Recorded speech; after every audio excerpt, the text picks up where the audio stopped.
Olá, sejam bem-vindos a mais um episódio do nosso podcast Missão Desenvolvimento. Eu sou Paulo Gala e hoje vamos conversar sobre meio ambiente, economia verde e sustentabilidade. Um tema da maior relevância, para não dizer que talvez seja hoje dos temas mais importantes para a gente discutir no Brasil e no mundo. A gente tem recebido a ajuda do governo americano, do governo chinês, que tem colocado esse tema também com muita força na pauta mundial. Eu recebo aqui nos estúdios para conversar com a gente sobre isso hoje dois gigantes do assunto, né? O professor Ricardo Abramovay, a Camila Gramkov. Agradeço muito a presença deles e a disponibilidade e vou passar a palavra já para a Camila, primeiro as damas, para falar um pouquinho da trajetória dela, do que ela tem feito, para a gente começar a conversa e depois para o professor Ricardo. Sejam muito bem-vindos, Camila. Muito obrigada, Paulo. Obrigada pelo convite. É um prazer, uma alegria estar aqui com você para essa discussão, com o professor Abramovay, que é uma grande inspiração para mim. Bom, eu sou economista, formada pela USP, tenho mestrado também em economia pelo Instituto de Economia da Federal do Rio de Janeiro e um doutorado em economia da mudança climática pela University of East Anglia, no Reino Unido. Eu venho trabalhando nessa área de sustentabilidade já há mais de 10 anos, sempre foi uma paixão para mim, uma grande motivação. Trabalhei em entidade do terceiro setor, com cooperação internacional, em consultorias, e atualmente eu trabalho no escritório do Brasil da CEPAL, que é a Comissão Econômica para a América Latina e o Caribe, e trabalho principalmente na agenda do grande impulso, o Big Push para a sustentabilidade, que é a abordagem que a CEPAL tem colocado para uma recuperação transformadora, né? Para a ideia de que nós não podemos retomar a trajetória onde estávamos antes da pandemia, mas é necessária uma recuperação transformadora e a direção dessa transformação é a da sustentabilidade e da igualdade. Obrigado, Camila. Essa ideia de Big Push ambiental eu acho fantástica, né? Porque ela remonta a toda a discussão dos economistas estruturalistas, né? De Big Push, né? Da ideia do governo, do setor público liderando ou capitaneando o que hoje a gente chama de missão de desenvolvimento, que aliás é o título do nosso podcast, né? Em homenagem ao último livro da Mariana Mazzucato, que é Mission Economy. Mas, na verdade, são ideias bastante antigas já, que a gente conhece e estão colocadas agora numa roupagem mais moderna, né? E talvez ninguém conheça mais do que esse tema no Brasil do que o professor Ricardo Abramovay, em todos os sentidos do termo, né? Da velha discussão do Big Push, dessa discussão aliada também à sustentabilidade, ao meio ambiente. Então, eu passo a palavra para o professor Ricardo, agradecendo de novo, é realmente uma honra para nós poder ter essa conversa aqui, professor. Obrigado. Muito obrigado, Paulo. Um grande prazer estar aqui com você, com a Camila, que foi nossa aluna na FEA. Fico muito feliz com isso e que tem essa trajetória tão bonita. Cada vez que a gente vê um aluno com uma trajetória assim, construindo uma carreira interessante de reflexão e de serviço para o país e para o mundo, isso dá muita alegria. Eu sou formado em filosofia pela Universidade de Nanterre e a minha pós-graduação eu fiz ciência política no mestrado na USP e fiz o doutorado na Unicamp, num programa de ciências humanas. Eu fui, durante muito tempo, um ruralista, um agrarista, e como aconteceu com muitos ruralistas, agraristas, estudiosos de agricultura e depois do mundo rural, como esse tema nos levava a um contato, no fundo, com a natureza e com questões levantadas pelos limites que a natureza impõe às atividades econômicas e ao crescimento econômico, eu, como muitos outros ruralistas, fui me encaminhando em direção aos temas referentes ao desenvolvimento sustentável, termo que eu prefiro a meio ambiente. Espero que na nossa conversa isso possa ser melhor explicado. Eu fiz a minha carreira toda na Faculdade de Economia, no Departamento de Economia da USP, onde nós tínhamos um time de humanistas muito robusto dentro da escola de economia, era uma escola muito aberta. As pessoas têm a imagem de que não, é a escola do Delfim, então era um negócio... Não tinha nada a ver com a escola do Boys, absolutamente. Delfim, inclusive, é um homem iluminado, né? Um homem que ele é um desenvolvimentista. Claro, ele assinou o AI-5, todo esse negócio. Agora, é um cara que doa a sua biblioteca para a fé, é um cara que, quando estava no parlamento, as emendas parlamentares dele sempre iam para o departamento de economia da faculdade, e essa abertura faz parte, foi sempre uma marca do departamento de economia. Então, eu trabalhei dentro do departamento de economia, como eu não sou economista, eu sou mais sociólogo do que outra coisa. Para mim foi muito interessante trabalhar dentro do departamento de economia, inclusive eu fui chefe de departamento, e conhecer essa tribo por dentro. Isso me alimentou muito na reflexão sociológica sobre a vida econômica e, de certa forma, é isso que norteia minha reflexão, meu trabalho intelectual até hoje. Eu publiquei, fazem agora 2 anos, um livrinho chamado Amazônia por uma Economia do Conhecimento da Natureza. Eu integro o Science Panel for the Amazon, onde, junto com o Joyce Ferreira, da Embrapa, eu redigi o capítulo sobre bioeconomia. Enfim, então, atualmente eu estou muito voltado a esse tema de bioeconomia de Amazônia e sou colunista do UOL também, do UOL Tech, já tem mais de 1 ano. Boa, fantástico, professor. A sua trajetória certamente nos inspira, né? Eu também tive várias aulas, palestras, e assim como a Camila, também sou um seguidor seu. Seguidor é o termo moderno que a gente usa, né? Antigamente a gente era aluno mesmo e assistia às palestras, né? Mas vamos... Eu fiz uma resenha do livro do Paulo. Me lembro bem. Foi para a revista... acho que é para aquela revista, não me lembro o nome, acho que é 451 a revista, né? Não Isso, me lembro. 451. Aliás, bem lembrado, fantástica a resenha, eu adorei, assim, descobri coisas no meu livro que eu nem eu mesmo tinha visto ali a partir da sua resenha, foi muito, muito legal. Mas vamos começar a explorar então a ideia do Big Push, né, que a Camila fez menção, porque... eu sou fã dessa ideia, sempre fui, né, como um economista que tenta pensar o mundo a partir da perspectiva estruturalista, e fico muito feliz de ver que essa ideia tem sido estendida agora para pensar economia sustentável, professor, não economia do meio ambiente, mas economia de um modo sustentável, né? Camila, conta para a gente um pouquinho, né, para todos que nos ouvem, um pouco do que é essa ideia, enfim, quais são as bases, os pilares, os objetivos, né, para a gente, enfim... Poder falar mais sobre isso. Legal, Paulo. A teoria do Big Push, como você colocou, ela é uma teoria antiga, na verdade, né? Ali da década de 50, 60, com o Paul Rosenstein-Rodin trazendo as primeiras contribuições, é considerada uma das teorias clássicas do desenvolvimento, né? E o que essa teoria coloca, né? Ela coloca que, acho que a grande analogia que o próprio Rosenstein-Rodin fazia, que é a mais útil para explicar a ideia, é que o processo de desenvolvimento ele é como a decolagem de um avião. Um avião nunca vai sair do chão, nunca vai conseguir decolar se ele não alcançar uma velocidade mínima. E da mesma forma, o desenvolvimento nunca vai acontecer, nunca vai ser possível alcançar um nível mínimo de desenvolvimento, se não for mobilizada uma escala mínima de investimentos. Então, essa é uma teoria que tem no seu cerne, no seu centro, a ideia de investimentos em uma escala massiva para que realmente seja possível atingir uma transformação estrutural, uma transformação profunda da estrutura produtiva. E uma segunda ideia central do Big Push que a gente tem utilizado, né, atualmente na CEPAL é a ideia da coordenação, a ideia de que não adianta investir só em um setor, ou então cria um programa, mas não aloca recursos, né?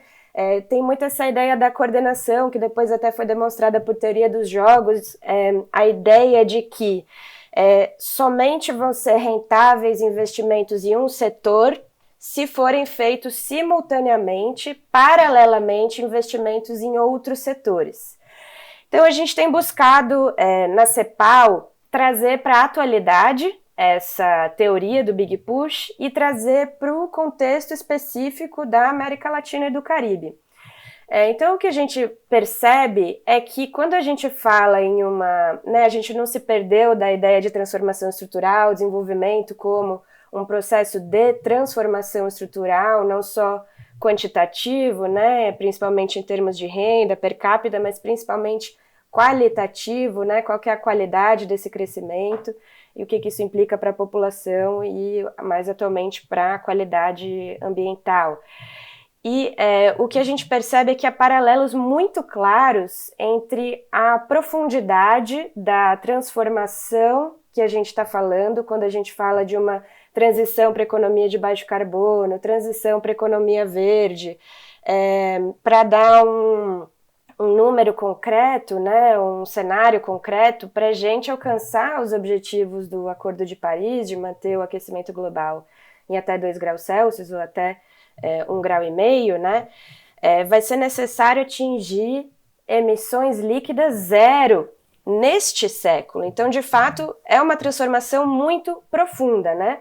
E segundo o IPCC, que é o órgão técnico que avalia o estado da arte, da ciência climática no mundo todo, essa transformação, para se conseguir mover a economia do mundo todo, em todos os setores, ela é profunda, ela é estrutural e ela requer que todos os setores se movam para as chamadas tecnologias de baixa emissão de carbono, para maior resiliência, etc.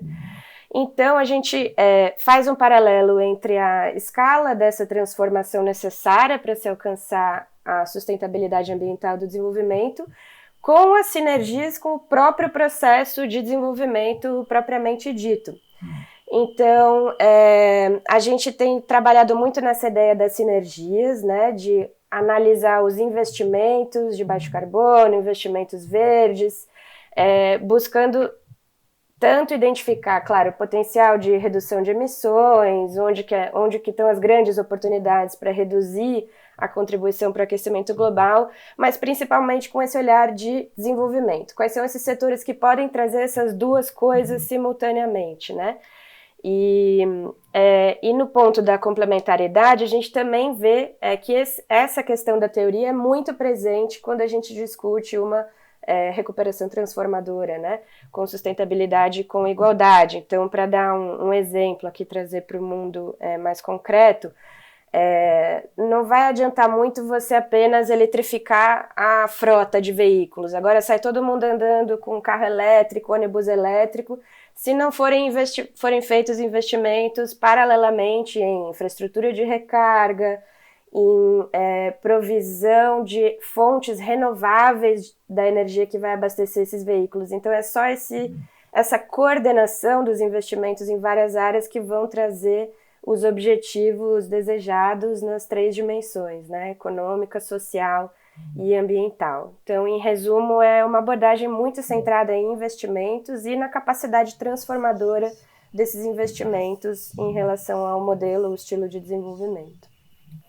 Legal, Camila. Eu queria passar a palavra para o professor Ricardo, mas antes só fazer um registro, assim, que realmente é estimulante ver como essas ideias que são lá de trás, né, ainda têm um vigor e têm uma utilidade enorme, né, porque eu não consigo pensar no Big Push sem fazer referência à ideia do missão de desenvolvimento, de toda a política industrial para o século XXI, a chamada política industrial para o século XXI, que tem sido desenvolvida hoje na Europa, na Ásia, na China, nos Estados Unidos, no sentido de criar novos marcos, né, de colocar direções para a iniciativa privada seguir, né, basicamente um setor público induzindo, articulando, coordenando e colocando caminhos, né, que possam ser perseguidos pelo setor privado, na medida em que o sistema de preços, né, sem querer dar uma de muito economista falar economês, o sistema de preços sozinho, na maioria das vezes, não sinaliza os caminhos que devem ser seguidos para a transformação estrutural e ambiental, né? Então,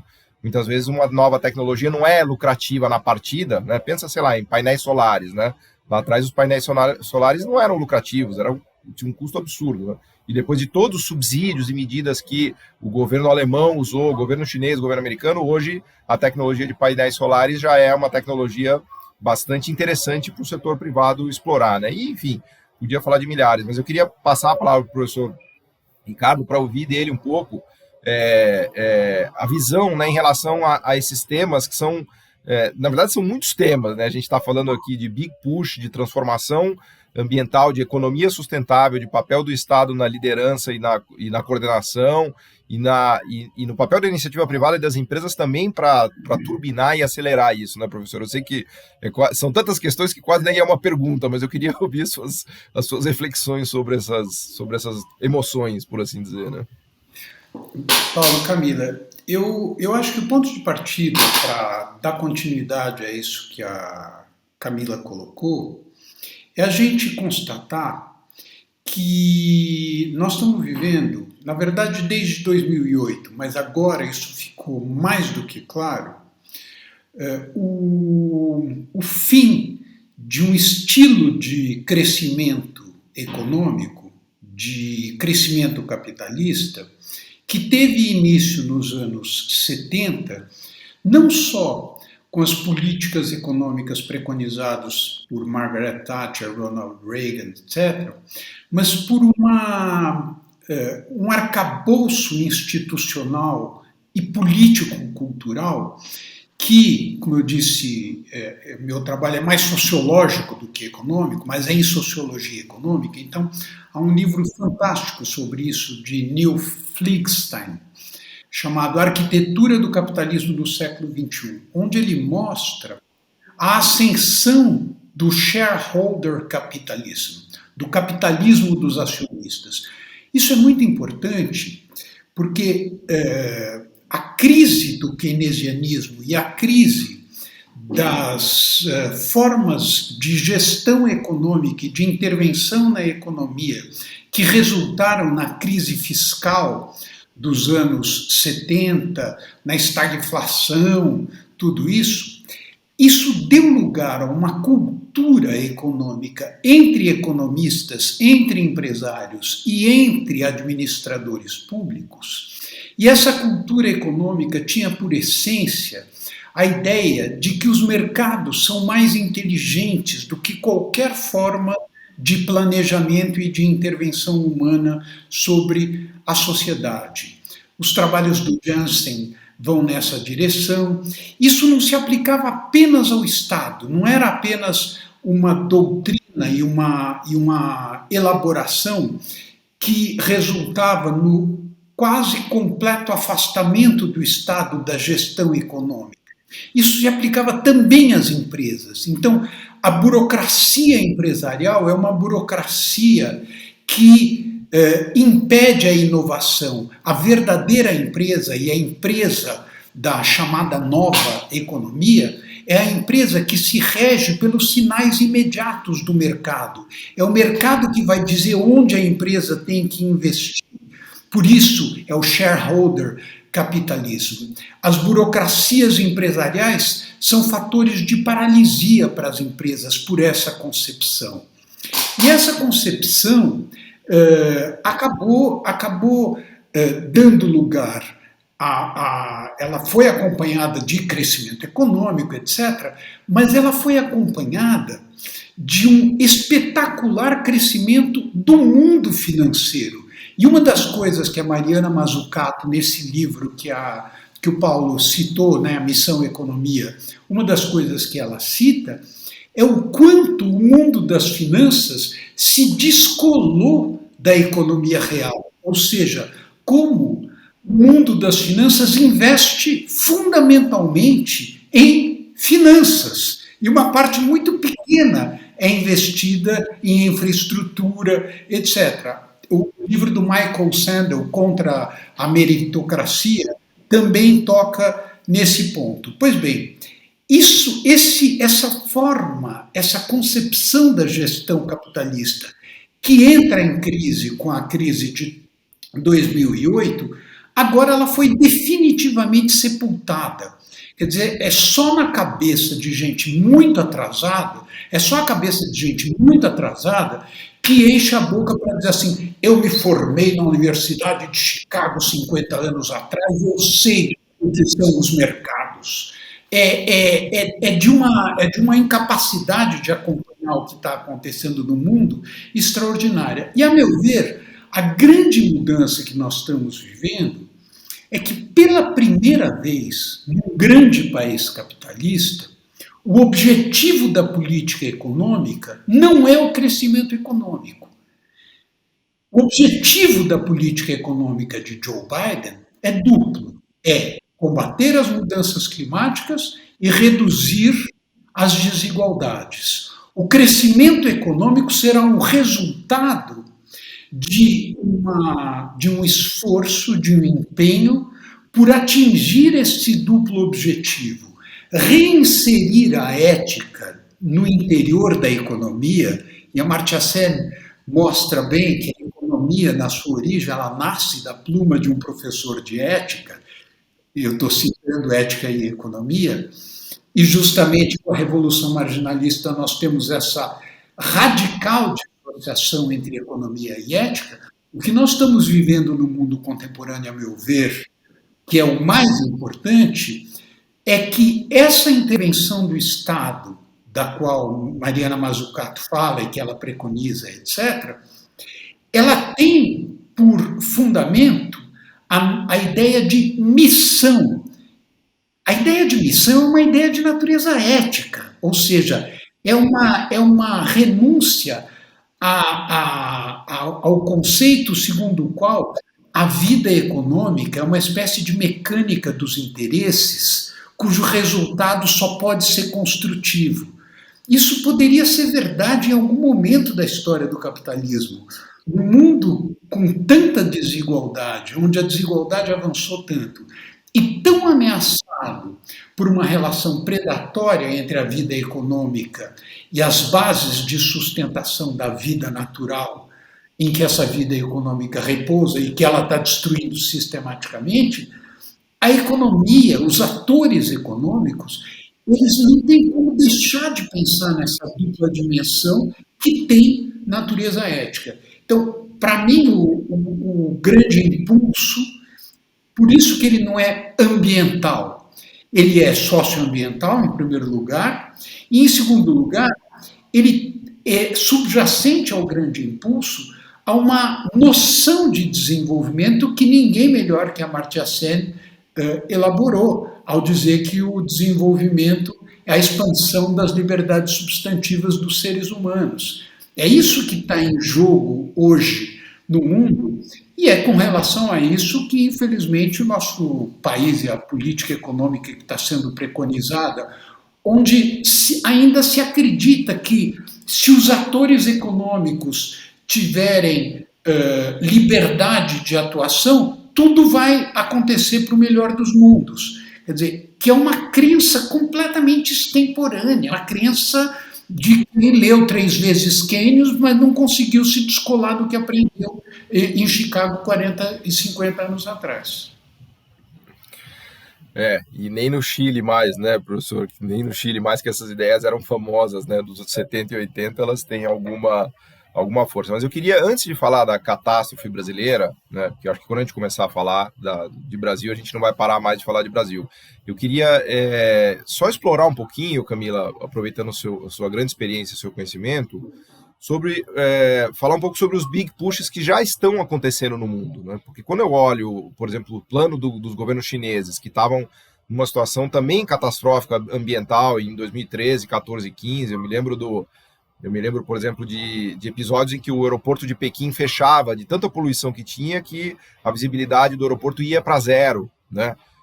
Ou então de um amigo meu que disse que foi levar flores, né, para uma moça que ele estava interessado lá em Xangai, e aí ele chegou com as flores estavam todas sujas, né? E a moça falou, mas peraí, você está me dando flor suja? Não, era poeira da poluição mesmo, né? Então, eu acho que a China virou a chave. Claro que ela ainda tem um desafio, um caminho a percorrer enorme, mas me parece que os novos planos quinquenais do governo chinês vêm incorporando muito de avanço em painéis solares, em eletrificação de veículos. Por exemplo, Tianjin é uma cidade hoje que gira com ônibus e táxis totalmente elétricos, né? Quando a gente olha também o que tem sido feito na Europa, em termos de agenda também de energias sustentáveis, e agora com o Biden, eu não consigo parar de enxergar um monte de big push acontecendo mundo afora. Então eu queria te ouvir um pouco, Camila, disso, e o professor Abramovay também, antes da gente falar de Brasil, porque vamos deixar o Brasil para o final, porque vai ser uma parte mais dura e mais pesada aqui da conversa, apesar de que, olhando para o futuro, acho que o Brasil tem uma posição maravilhosa no planeta, né? O nosso problema é momentâneo, né? Se Deus quiser. Camila. Perfeito, Paulo. E professor Abramovay é sempre brilhante, né? Sua observação sobre o mundo. Realmente, a gente está observando uma mudança de paradigma, né? Eu acho que isso é um grande motivo para nos dar esperança, né? Em um futuro melhor.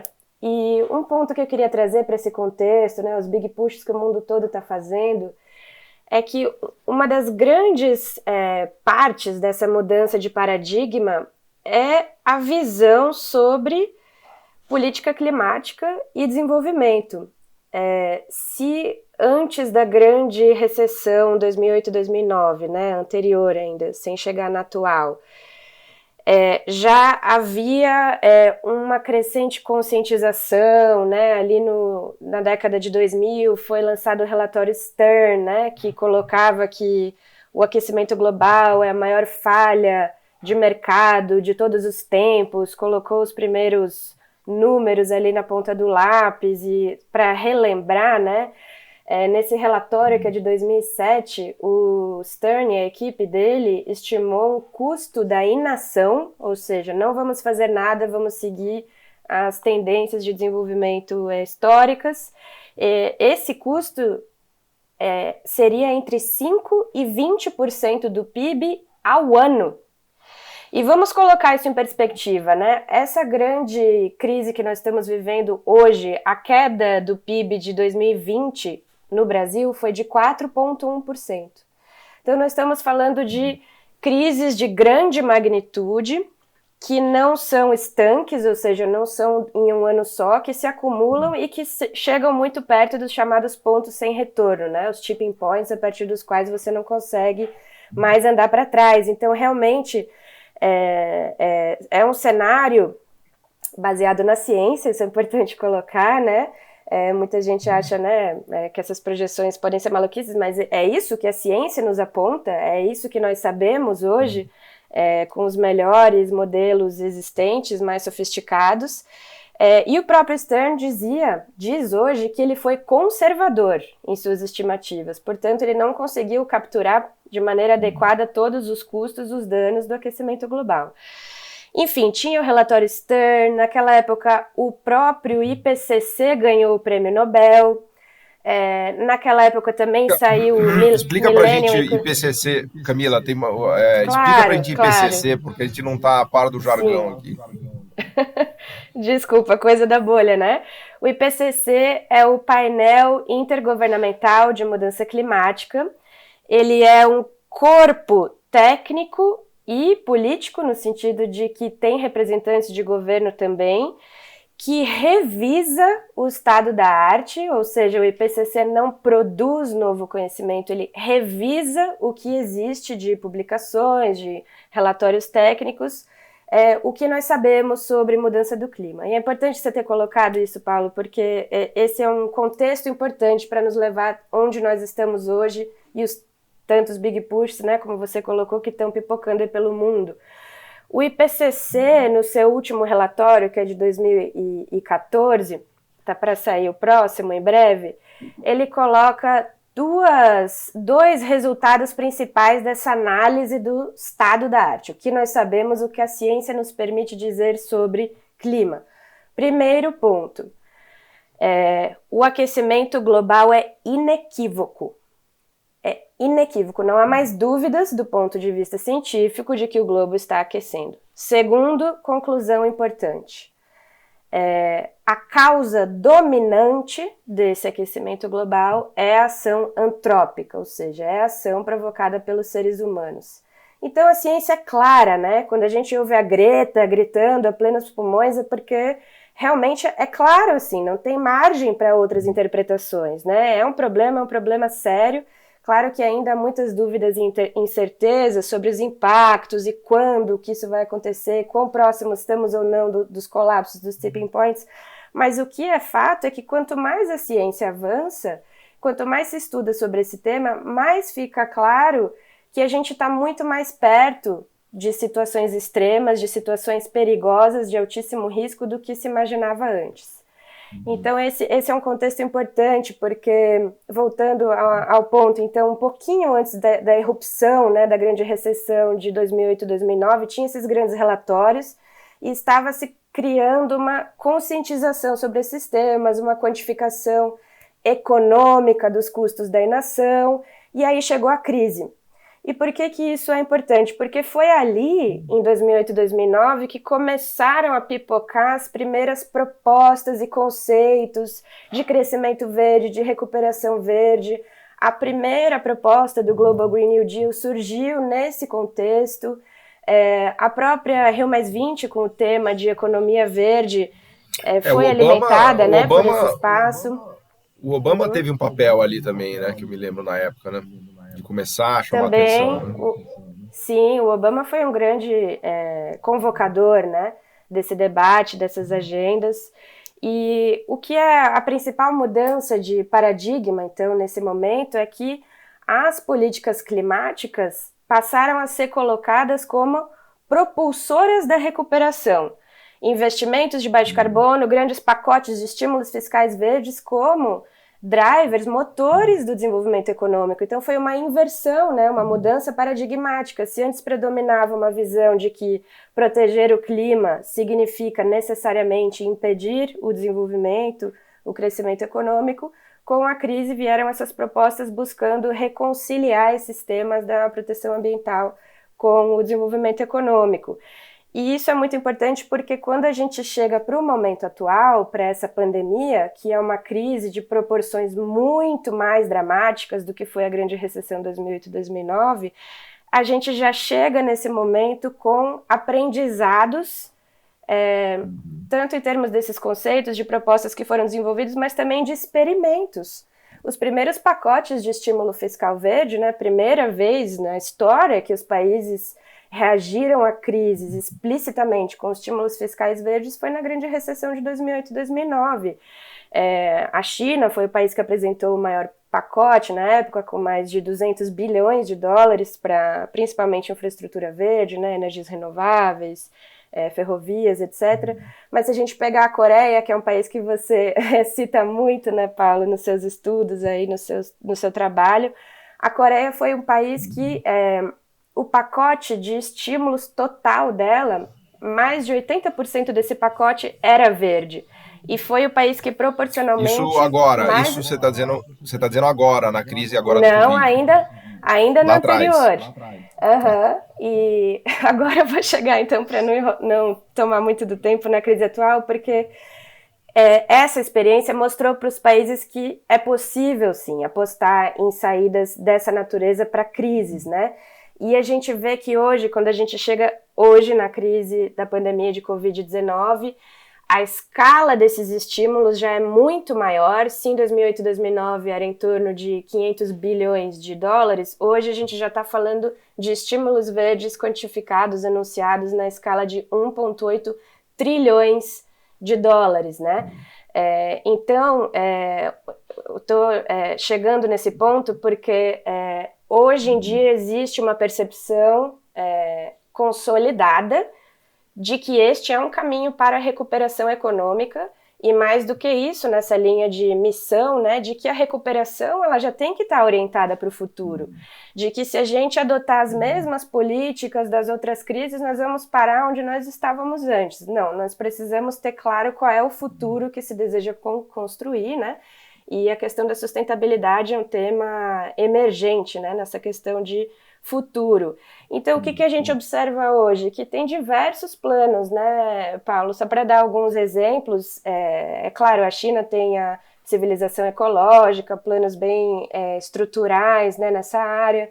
Recentemente, a gente tem as políticas e medidas anunciadas pela gestão Biden-Harris nos Estados Unidos. É curioso até que o principal plano de recuperação verde é o American Jobs Plan, ou seja, é um plano para empregos. Né? Eu até queria, Camila, para passar a palavra para o professor Abramovay, assim, você está resgatando toda essa história, né? E eu me lembro, professor, de ter assistido uma palestra sua lá na FEA USP, acho que em 2006, 2007, assim. Eu sou perseguido pela minha memória, né? E isso há 14 anos atrás, eu me lembro do professor falando exatamente essas coisas que a gente está discutindo aqui, né? Então foi assim, premonitório num nível fantástico, né? Então, eu queria pedir, professor, para você explorar um pouquinho essa trajetória toda, né? Que a Camila está tão bem nos contando aqui, mas nós somos meio novatos nessa história. Eu sou totalmente novato, né? A Camila, ela é mais novata porque ela é nova mesmo, né? Mas o professor Ricardo, ele já está nessa estrada há, sei lá, 15 anos, 20 anos, né, professor, da trajetória que você estava contando para a gente. Então, acho que seria legal ouvir um pouquinho a sua visão também dessa evolução, porque no final do dia a pergunta que fica é, será que a gente virou a chave mesmo, né? Será que a gente está migrando mesmo para um planeta que é mais... tem a consciência da importância da sustentabilidade, né? Será que realmente a gente pode acreditar nisso, né? Porque às vezes eu fico vendo tudo isso e parece assim, eu fico meio com o pé atrás, falo, putz, será que é verdade mesmo? Será que a gente conseguiu realmente virar essa chave, né? E também já aproveitar para entrar no Brasil, né? Se o professor puder falar um pouquinho do Brasil, se puder dar alguma palavra de esperança, porque o Brasil tem um potencial maravilhoso nesse cenário todo, mas a gente sabe que o momento atual é catastrófico e dramático, né? Depois também queria, obviamente, ouvir um pouco a Camila sobre o Brasil, né? Eu acho que tem dois grandes. Eu acho que não, eu acho que a gente não virou a chave, não. Está longe disso e os riscos são imensos. Eles têm uma dupla natureza. O primeiro risco é o risco político. Quer dizer, Biden ganhou as eleições nos Estados Unidos em grande parte graças ao trabalho de ativistas como Stacey Abrams, como, enfim, o movimento negro, a mobilização social. Agora, a mobilização pior que conservadora, de extrema-direita, fundamentalista, negacionista climática, negacionista científica, a capacidade que esses segmentos tiveram de encontrar repercussão junto à opinião pública, repercussão que se traduz eleitoralmente, se traduz socialmente, isso não se reduz aos Estados Unidos. Para não falar do Brasil, na Europa nós temos uma onda de direita e de extrema-direita extremamente preocupante. Uma pesquisa recente mostra que a juventude que se identifica como direita e extrema-direita é muito forte em vários países europeus. Então, o problema é que, do ponto de vista da política convencional, é muito mais fácil você ganhar prestígio com mensagens claras, simples, diretas e profundamente equivocadas, do que com mensagens que deem conta do fato de que o mundo é complexo e de que ele é imprevisível, de que o destino nosso é imprevisível. Uma das grandes conquistas científicas do século XXI é que nós abandonamos a ideia de que nós somos capazes de prever o futuro. A minha geração foi formada, de certa forma, o iluminismo tem essa vocação de transmitir para as pessoas de que o mundo será sempre melhor. E nós sabemos que... Quase uma pretensão, né? Quase uma pretensão, verdade, né? Isso porque à medida que as teorias da complexidade foram se desenvolvendo, sobretudo nos últimos anos, nós somos capazes de avaliar muito melhor os riscos. Só que transformar isso em mensagem política é muito mais difícil do que dizer, esses maconheiros, esses gays, essa gente que não presta, porque, ou seja, a mensagem, o primeiro fator é um fator de natureza política. E o segundo fator muito importante na tua pergunta é que, na verdade, as tecnologias que vão permitir que o mundo se encaminhe para a descarbonização da vida econômica até meados do século, essas tecnologias ainda não estão prontas. Quer dizer, claro, nós temos, como você mencionou, um brutal barateamento da energia solar, nós temos um brutal barateamento da energia eólica, mas ainda nós estamos patinando, embora avançando muito, na armazenagem de energia, nas baterias. Quer dizer, esse processo de transição não é que ele está ganho. Esse processo de transição, ele é uma aposta. O governo Biden está fazendo uma coisa interessantíssima nessa aposta, que é criar uma DARPA. A DARPA é o Departamento do Ministério da Defesa norte-americano, onde foi criada a internet.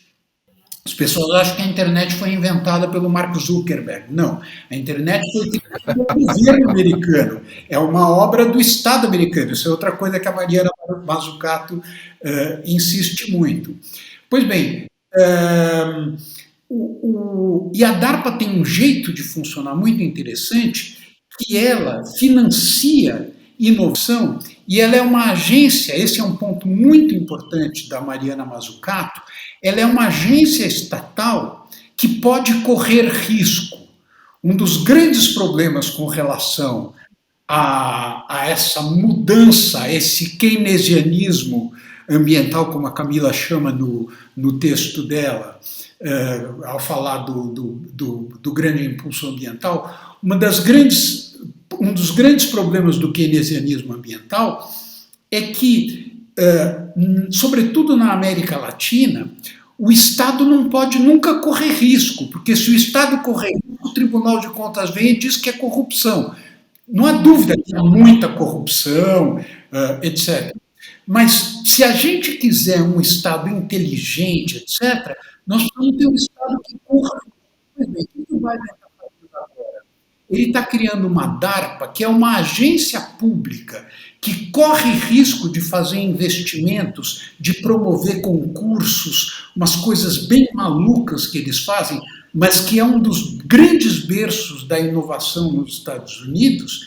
Ele está fazendo uma DARPA para mudanças climáticas e uma DARPA para a saúde, para estimular a inovação a partir de técnicas de convocação dos inovadores que são pouco habituais. Isso é muito importante, então, porque nós estamos fazendo uma aposta no futuro, mas é uma característica do mundo contemporâneo de que essa aposta não sabemos se nós vamos ganhar. Por isso que eu não gosto quando as pessoas dizem eu sou um otimista. Eu sou esperançoso, eu não sou otimista, porque eu acho que não faz sentido essa história de otimismo e pessimismo. O que faz sentido é a esperança. É o Eric Fromm que fala muito a respeito disso. E, além da questão climática, nós temos um tema fundamental contemporâneo, que esse é muito importante para o Brasil, que é o tema da biodiversidade. Não só o mundo está, no ritmo atual, comprometendo o mais importante bem público que permitiu o desenvolvimento da civilização, que é o sistema climático, que é a estabilidade do sistema climático dos últimos 12 mil anos, mas o mundo está erodindo a biodiversidade num ritmo igualmente inédito. E as pessoas falam muito de mudanças climáticas, mas nós temos que falar mais de biodiversidade. Nós, como brasileiros, temos que falar mais de biodiversidade porque nós somos detentores da maior biodiversidade do planeta e nos transformamos em os maiores destruidores da biodiversidade contemporânea com o que está acontecendo na Amazônia. Mas eu, enfim, não sei se você quer que eu comece a falar do Brasil agora. Eu queria. A gente já está chegando na fase do programa que me dá uma agonia desgraçada, porque o tempo já passou aqui, já passamos de 40 minutos e eu queria ficar conversando horas e horas aqui, né? Até o pessoal do editorial do programa, ele me puxa a orelha e fala, não fala isso, porque o programa é de 1 hora mesmo e tal. Eu falo, não, eu preciso de muito mais, né? Mas enfim, então, com essa agonia aqui, eu queria pedir para a gente começar a encaminhar para uma conclusão, não é para, obviamente, para concluir já, mas só tem perspectiva que a gente já está com... a conversa é muito boa e passa muito, muito rápido, né? E eu queria voltar a palavra para a Camila falar um pouco de Brasil e depois pedir para o professor Abramovay concluir falando de Brasil, mas eu não me contenho aqui, como eu sou o dono da palavra, eu não me contenho de fazer o registro aqui desse raciocínio maravilhoso que o professor nos coloca da questão do risco, né? Porque no final do dia, o grande desafio de avançar, o grande desafio do futuro é o risco, né? Quando a gente pensa em transformação estrutural, em mudança ambiental, novas tecnologias, e é um risco que muitas vezes o mercado e as empresas não estão dispostos a tomar, né? Se a gente pegar até mesmo em tecnologias ambientais, de painéis fotovoltaicos, por exemplo, nos anos 70, ninguém queria fazer painel fotovoltaico porque era muito arriscado, muito caro. A NASA que colocou dinheiro nisso para usar nos satélites, né?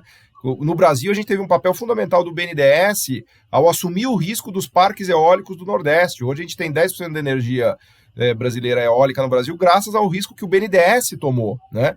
E a DARPA, nos Estados Unidos, passou a vida inteira tomando riscos que nenhuma empresa queria tomar, inclusive no desenvolvimento das vacinas. Eu estava pesquisando que a vacina de RNA, que usa genética, né, que é um negócio altamente complexo, foi desenvolvida a partir de dinheiro público da DARPA, que pesquisava resposta a armas biológicas contra o antrax em 2003. Né? Então, é impossível pensar no avanço tecnológico e na transformação ambiental sem pensar no risco que muitas vezes o Estado precisa tomar por um motivo muito simples, porque a iniciativa privada não toma, né? Não é porque ela é malvada, é boa, não sei o que, é porque simplesmente é um tamanho de risco tão gigantesco que a iniciativa privada não toma. E se o Estado não puder tomar, que é o caso da América Latina e do Brasil, aí a gente está frito, porque, né, sem tomar riscos não há mudança, né? Enfim, eu só queria fazer esse registro, acabei gastando um pouco mais de tempo, mas acho que é realmente fundamental pensar, né, como o professor colocou, nessa ótica do risco. Então, Camila, se você puder falar... Só uma Claro, claro. Em sociedades caracterizadas por baixo nível de inovação tecnológica, por baixa incorporação de inteligência, conhecimento e informação às suas atividades, essa cultura do risco é muito mais baixa. A cultura empresarial brasileira é uma cultura de não correr risco. E, obviamente, a cultura estatal também. Então, esse é um elemento cultural extremamente importante com o qual nós vamos ter que romper. Porque é mais fácil construir imóveis, né, professor? Construir um prédio e tal é muito mais fácil do que tentar desenvolver uma vacina de RNA, que é ultra complexa, ou de transformar a matriz energética, né, Camila? Fala um pouquinho de Brasil, Camila, porque a gente, enfim, estamos chegando aqui no final, mas eu queria te ouvir sobre o Brasil para depois a gente concluir com o professor também falando de Brasil. Legal, Paulo. A discussão está muito boa mesmo, uma pena que a gente tem que empacotar, né? Eu queria colocar 4 pontos, né? Que eu entendo que essas sejam as considerações finais aqui já. Como eu coloquei desde o início, o Big Push para a sustentabilidade é uma abordagem muito baseada em investimentos, né? Investimentos como, no curto prazo, um motor de recuperação econômica e também sendo o principal elo entre o curto e o longo prazo. A gente sabe que os investimentos de hoje explicam a estrutura produtiva de amanhã. No Big Push, a gente enfatiza muito a importância da complementaridade de investimentos em larga escala em setores simultaneamente. Agora, um setor que é muito importante, que eu gostaria de enfatizar, é justamente os investimentos em ciência, tecnologia e inovação, educação e capacitação. Essa, eu diria, talvez seja um dos grandes diferenciais do Big Push em relação a outras abordagens, porque a gente reconhece que a América Latina e o Caribe é uma região que precisa dar um salto nessa área e que pode fazer dessa área uma alavanca, né, um setor estratégico para conseguir ser competitivo em outras áreas. Então, ciência, tecnologia e inovação e também educação, pensando em como preparar a força de trabalho, os trabalhadores, para esses novos empregos verdes do futuro, né? Isso também é um tema que a gente vê como uma área complementar estratégica no Big Push da sustentabilidade. Comentando sobre o que vocês falaram sobre o papel do Estado, realmente o papel do Estado ele é central, ele é determinante. Nós vemos que, de fato, vai ser necessário uma atuação coletiva, no sentido de que vai ser necessário uma atuação forte do setor público e também vai ser necessário mobilizar investimentos do setor privado. Então, o que a gente tem buscado identificar no Big Push é o Estado tendo um papel de catalisador, de indutor, de coordenação, orquestrador dessa sinfonia toda, né? E atuando de forma inteligente, né? Quais são os setores, as políticas, as áreas em que o Estado tem que ir para atrair mais capital, atrair mais investimentos do setor privado. E os outros dois últimos pontos que eu queria trazer, entrando já no Brasil, primeiro é que nós fizemos um levantamento na CEPAL de estudos de casos para ver quais investimentos já estão sendo feitos no Brasil que já têm resultados positivos nas 3 dimensões do desenvolvimento sustentáveis, ou seja, resultados positivos econômicos, sociais e ambientais. A gente fez isso a partir de uma chamada aberta, né, uma convocação de casos, recebemos mais de 100, mais de 60 deles estão num repositório, e o que eu quero enfatizar com isso é que nós já temos exemplos, nós já temos competências, aprendizados acumulados para dar esse próximo passo. O Brasil, diferentemente de muitos outros países latino-americanos, é um país industrializado, é um país que já tem competências e que ele pode aproveitar essas competências para dar esse próximo passo. Então, nós temos com esses estudos de casos luzes, né, caminhos claros que o país pode seguir, pode dar escala para conseguir resultados ainda mais interessantes em termos de futuro. E para fechar, Paulo, eu queria comentar sobre uma iniciativa que está começando no âmbito da Comissão de Meio Ambiente do Senado Federal do Brasil. A Comissão de Meio Ambiente do Senado Federal está iniciando um grande diálogo, acabou de ser aprovada a criação de um fórum, inclusive, Fórum de Geração Ecológica, que vai discutir propostas legislativas para um grande impulso, para um big push para a sustentabilidade no Brasil. Então, ali eu acredito que é um espaço para a gente desenvolver essas propostas, amadurecer o diálogo e conseguir sair com recomendações, né, de caminhos a serem perseguidos pelo Brasil. Boa, fantástico, Camila, obrigado. Professor? Olha, também eu queria, para concluir, 4 pontos. Em primeiro lugar, o nosso futuro depende, evidentemente, dos investimentos que forem feitos agora, como disse a Camila. Ou seja, nós temos que repensar os nossos investimentos de infraestrutura. Tanto suprimir a vergonha de nós termos ainda uma parte tão grande da população sem sequer saneamento básico, como outras infraestruturas, por exemplo, as infraestruturas que estão sendo feitas na Amazônia. Estudos do World Resource Institute, estudos do CPI da PUC do Rio de Janeiro, estudos envolvendo a Panamazônia, mostram que nós estamos implantando na Amazônia uma infraestrutura voltada para aprofundar a reprimarização da economia brasileira e não para desenvolver no Brasil uma economia voltada à inteligência, ao conhecimento, à inovação e assim por diante. Então, nós precisamos repensar essa infraestrutura. A infraestrutura do Brasil, ela é feita de cima para baixo, ela não dialoga com os territórios, ela provoca problemas seríssimos quando as grandes infraestruturas, quando elas se implantam. Belo Monte é um exemplo disso. Altamira, a empresa responsável por Belo Monte, instalou os equipamentos de saneamento básico, só que não ligou esses equipamentos às residências. Aí você chega na casa do sujeito e diz assim, olha, é o seguinte, agora você vai ter que começar a pagar água, além disso a gente vai quebrar toda a tua casa para instalar, só que isso não foi combinado antes. Então, esse tipo de absurdo é uma coisa recorrente. Então, primeiro ponto, nós temos que repensar a infraestrutura. Segundo ponto, o Brasil hoje, no mundo, é o único país onde quase metade das emissões de gases de efeito estufa derivam de desmatamento. Nem a Indonésia mais faz isso. A Indonésia teve um grande progresso nos últimos 2 anos. Isso significa o seguinte, que enquanto o mundo está aproveitando a crise climática como um desencadeador, como um determinante de inovações tecnológicas, de investimentos construtivos, de criação de emprego, etc., o Brasil fica discutindo se o desmatamento é legal, se é ilegal, etc.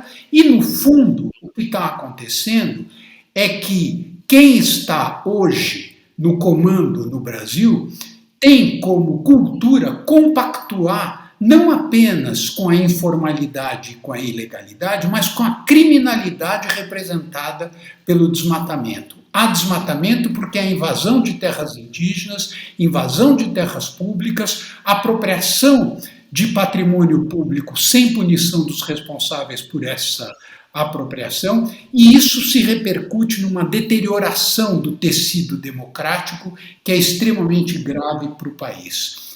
Terceiro ponto, o contraste entre essa atitude destrutiva e os potenciais da Amazônia. No estudo que Joyce Ferreira e eu fizemos, e junto com outros colegas, Carlos Eduardo Yang, que esteve aqui também, e vários outros colegas, é um time de umas 10 pessoas, nós escrevemos o capítulo sobre bioeconomia do Science Panel for the Amazon. Uma constatação importante que nós fizemos nesse capítulo é que o lugar da maior biodiversidade do planeta está completamente distante da fronteira científica e tecnológica da bioeconomia contemporânea. A bioeconomia contemporânea, ela é energia limpa a partir de cana-de-açúcar, biodiesel a partir da soja, novos materiais a partir de plástico verde, etc. As florestas tropicais não existem para a fronteira científica tecnológica contemporânea da bioeconomia. Esse é um grande, eu me inspiro aí na grande economista Carlota Pérez, para dizer, o Brasil não vai ser competitivo em microchips, em produção de automóveis, mas o Brasil pode sim ser competitivo na oferta para o mundo de produtos resultantes da biodiversidade, aos quais se aplica ciência, tecnologia, informação, etc. E isso pode ser um fator fundamental para o desenvolvimento da Amazônia. E o meu quarto ponto é que qualquer plano de desenvolvimento do Brasil, assim como nos Estados Unidos, e muito mais do que nos Estados Unidos, tem que ter por eixo o combate às desigualdades, mas não apenas o combate às desigualdades do ponto de vista da transferência de renda para as populações mais pobres. O mais importante é que nós sejamos capazes de fazer emergir um modelo de crescimento que incorpore aqueles que até aqui estão excluídos dos benefícios do crescimento econômico. Não basta a gente dizer, não, a gente tem que crescer e depois isso vai engordar os cofres públicos, aí a gente distribui. Essa lógica é uma lógica perversa, é uma lógica que pode funcionar durante 4 ou 5 anos, mas depois ela se arruína. Nós precisamos fazer emergir um modelo de crescimento que incorpore as pessoas por meio dos mercados de trabalhos e de produtos e de serviços aquilo que o crescimento econômico pode oferecer de melhor. O combate ao racismo, especialmente no Brasil, nesse sentido, é muito importante. E eu só termino dizendo o seguinte, no plano de infraestrutura do Joe Biden, o item mais importante é o cuidado com as pessoas. 400 bilhões de dólares que vão ser investidos em cuidados com idosos, cuidados com as crianças, cuidados com os cuidadores. Isso é profundamente inspirador para nós repensarmos os padrões de crescimento que nós desejamos para o nosso país. Professor Abramovay, muito obrigado. Camila, muito obrigado por essa verdadeira aula que vocês nos deram aqui, com palavras e ideias muito inspiradoras. Tenho certeza que todo mundo que assistiu, que vai nos assistir, vai adorar. E é uma contribuição fundamental, né, que vocês vêm dando já para o país. Na verdade, a própria vida de vocês é uma missão, né, sobre a missão da economia sustentável, né, de tudo que vocês têm feito. E então, eu queria agradecer, parabenizar pelo trabalho e torcer para que essa inspiração nos inspire mesmo, né, olhando o Brasil do futuro, de mudanças de governo, olhando para o mundo, né, acho que o Brasil nunca esteve tão distante do mundo quanto hoje, né, em relação às ideias, às práticas, à política econômica. O mundo ele tenta resgatar a civilização, por assim dizer, né, enquanto o Brasil prefere seguir mergulhando nas trevas, né? Então, né, sem querer usar palavras muito pesadas aqui para concluir a nossa conversa, mas queria realmente agradecer de coração aqui a presença de vocês dois. Acho que foi fantástico essa conversa que a gente teve. Muito obrigado. Obrigada, foi um prazer. Obrigado, Paulo. Um prazer estar aqui com você e com a Camila.